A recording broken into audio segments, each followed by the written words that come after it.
नमस्कार। कल के ई कंटेंट में हमने ब्रिटिश संविधान के अध्ययन का महत्व पढ़ा, जिसमें हमने देखा कि किस तरीके से ब्रिटेन का संविधान सबसे प्राचीनतम अलिखित संविधान है और निरंतर विकास की ओर उन्मुख रहा है। ब्रिटेन के संविधान ने पूरे विश्व पर भी प्रभाव डाला है और लोकतांत्रिक पद्धति का सबसे श्रेष्ठ उदाहरण कहा जा सकता है। इसी क्रम में आज हम पढ़ेंगे कि क्या ब्रिटिश संविधान का अस्तित्व है।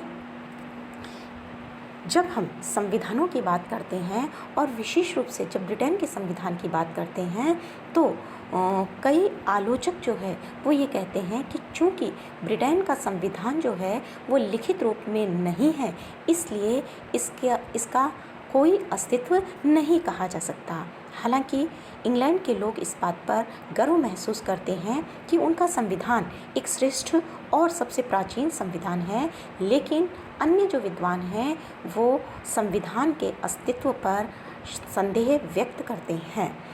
बर्क, जिन्होंने अपने ग्रंथ फ्रांस की राज्य क्रांति पर विचार, इसमें ब्रिटिश संविधान की प्रशंसा की है और उन्होंने कहा था कि हमारा संविधान अत्यंत श्रेष्ठ है, जहां विश्व के अन्य देशों में वांछित परिवर्तन हेतु क्रांति और हिंसा की आवश्यकता होती है, हमारे द्वारा यह परिवर्तन बहुत ही शांतिपूर्ण और संवैधानिक मार्ग के द्वारा तय किया जा सका है।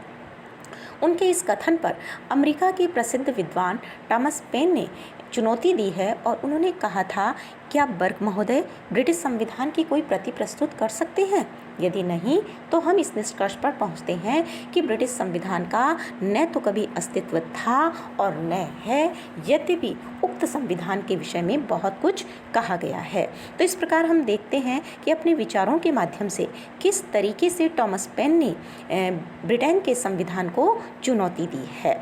ब्रिटिश संविधान का कोई अस्तित्व नहीं है, इस बात के पक्ष में टॉमस पेन, डी टाकविले और उनके समर्थक 3 तर्क देते हैं। आप देख रहे हैं स्टूडेंट्स हमारी स्लाइड्स पर वो तीनों तर्क आपके सामने हैं। उसमें पहला है, ब्रिटिश संविधान न तो किसी संविधान सभा का परिणाम है और न ही लेखबद्ध है। टॉमस पेन और डी टाकविले का ये कहना है कि संविधान का निर्माण किसी संविधान निर्मात्री सभा के द्वारा किया जाना चाहिए, लेकिन ब्रिटिश संविधान न तो किसी सभा के निश्चयों का परिणाम है और न ही उसे किसी प्रकार से लेखबद्ध किया गया है। दूसरा तर्क वो देते हैं, ब्रिटिश संविधान का लचीलापन। अमेरिका और फ्रांस आदि देशों के संविधानों का अगर हम अध्ययन करें तो वहाँ पर संशोधन के लिए साधारण कानूनों के निर्माण से भिन्न प्रक्रिया को अपनाया गया है। इसके लिए डी टाकविले और पेन ने अपना विचार भी प्रस्तुत किया है कि संविधान उसे ही कहा जा सकता है जिसमें परिवर्तन के लिए विशेष प्रक्रिया को अपनाना आवश्यक हो, लेकिन ब्रिटेन का संविधान जो है वो लचीला होने के कारण इसके अस्तित्व पर संदेह किया जा सकता है। तीसरा तर्क उन्होंने दिया है, संवैधानिक कानून या आधारभूत नियमों का अभाव। अमेरिका और फ्रांस का जब हम उदाहरण लेते हैं तो यहाँ पर संविधान की सर्वोच्चता के सिद्धांत को अपनाया गया है, जिसका क्या तात्पर्य है कि संविधान में वर्णित नियमों अर्थात संवैधानिक कानूनों की साधारण कानूनों की तुलना में श्रेष्ठता सिद्ध करना। जबकि इंग्लैंड में संविधान की सर्वोच्चता के स्थान पर संसद की सर्वोच्चता को अपनाया गया है। इंग्लैंड में संवैधानिक कानूनों और साधारण कानूनों के बीच में किसी प्रकार का कोई भेद नहीं किया गया है। ब्रिटिश संविधान में आधारभूत नियम नहीं होने के कारण इसके अस्तित्व पर संदेह किया गया है। हालांकि हमने देखा कि किस तरीके से टॉमस पेन और डी टाकविले और उनके समर्थकों ने अपने तर्कों के माध्यम से ब्रिटिश संविधान के अस्तित्व पर प्रश्न चिन्ह लगाया है, लेकिन उनकी विचारधारा ठीक नहीं है और उनके द्वारा संविधान के अस्तित्व को अस्वीकार करते हुए जो तर्क दिए गए हैं उन्हें स्वीकार नहीं किया जा सकता। क्यों नहीं स्वीकार किया जा सकता? क्योंकि ब्रिटिश संविधान का अस्तित्व है, इसके पक्ष में कुछ तर्क प्रस्तुत किए गए हैं। उसमें आप देख रहे हैं, पहला है लिखित और अलिखित संविधान का भेद। हालांकि पेन और डी टाकविले की विचारधारा जो थी उसके अनुसार ब्रिटिश संविधान का कोई आधार नहीं है क्योंकि वो लिखित रूप में नहीं है, लेकिन लिखित और अलिखित का भेद जो है वो वैज्ञानिक नहीं कहा जा सकता, क्योंकि कोई किसी भी देश का संविधान न तो पूर्णतया लिखित होता है और न ही पूर्णतया अलिखित होता है। उदाहरण के स्वरूप में हम अमेरिका के संविधान को ही लेते हैं। अमेरिका का संविधान जो है वो विश्व का पहला लिखित संविधान कहा जाता है, लेकिन अमेरिका के संविधान में मात्र 7 अनुच्छेद हैं और आप समझ सकते हैं स्टूडेंट्स कि 7 अनुच्छेदों में जो वहाँ की व्यवस्थाएं हैं उनका पूर्ण वर्णन नहीं किया जा सकता। उसके लिए आपको वहाँ के प्रथाएं, वहाँ के परंपराएं, वहाँ के व्यवहार को जानना ही पड़ेगा। इसी तरीके से ब्रिटेन के संविधान के संदर्भ में भी कहा जा सकता है। दूसरा जो तर्क दिया गया है वो है ब्रिटिश संविधान का एक अंश लिखित भी है। हम अब तक यह समझ पाए हैं कि ब्रिटेन का संविधान पूरी तरीके से अलिखित है, जबकि ऐसा नहीं है।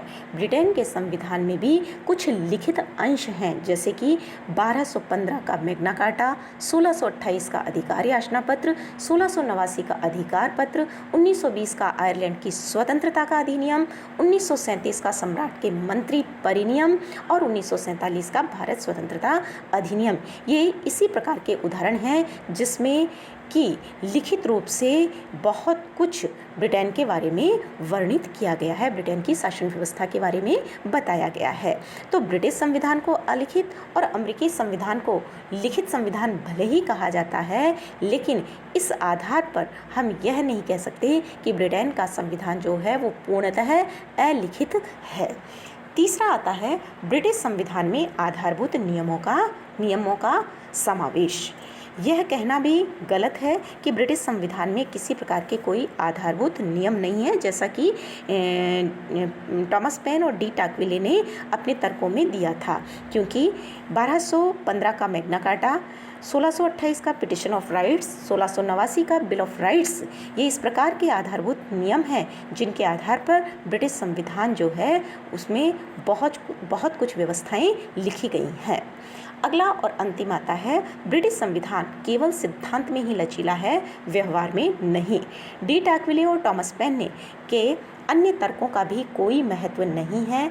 हालांकि सैद्धांतिक दृष्टि से ब्रिटेन का संविधान लचीला है, लेकिन लचीला होने के कारण इसे संविधान ना कहा जाए यह गलत होगा। यदि डी टाकविले और टॉमस पेन का तर्क सही होता तो फिर राजनीति विज्ञान की पुस्तकों में संविधान के जो 2 भेद बताए गए हैं, लचीला संविधान और कठोर संविधान, यह कभी भी नहीं बताए जाते। इसके अलावा ब्रिटिश संविधान केवल सिद्धांत में लचीला है, व्यवहार में लचीला नहीं है, क्योंकि वहाँ के लोगों की रूढ़िवादिता और वहाँ की राजनीतिक परिपक्वता ने ब्रिटेन के संविधान को बहुत ही कठोर स्वरूप प्रदान कर दिया है। तो इस प्रकार हम देखते हैं कि वास्तव में संविधान का अस्तित्व जो है वो केवल संविधान के लेखबद्ध होने या उसके कठोर होने पर निर्भर नहीं करता, बल्कि इस बात पर निर्भर करता है कि क्या शासन व्यवस्था का संचालन करने के लिए कुछ आधारभूत तत्वों का उल्लेख है अथवा नहीं। ब्रिटेन में सदा से ही इस प्रकार के नियमों की सत्ता रही है और इस दृष्टि से हम कह सकते हैं कि ब्रिटेन के संविधान का अस्तित्व रहा है। प्रोफेसर मुनरो, जेनिंग्स, ब्राइस आदि लेखकों ने भी इसी प्रकार के विचार प्रस्तुत किए हैं। वास्तव में संविधान का तात्पर्य मात्र कागज के टुकड़े नहीं होता, वरन ऐसी वैधानिक संस्थाएं होती हैं जिनके आधार पर संपूर्ण शासन व्यवस्था का संचालन होता है। और ब्रिटेन के दृष्टिकोण से देखा जाए तो वहाँ पर जो वैधानिक संस्था का उदय हुआ है वो विश्व के अन्य राष्ट्रों के से बहुत ही पूर्व में हो चुका था। तो वास्तव में अगर हम कहें तो ब्रिटिश संविधान के अस्तित्व पर किसी प्रकार का कोई संदेह व्यक्त नहीं किया जा सकता।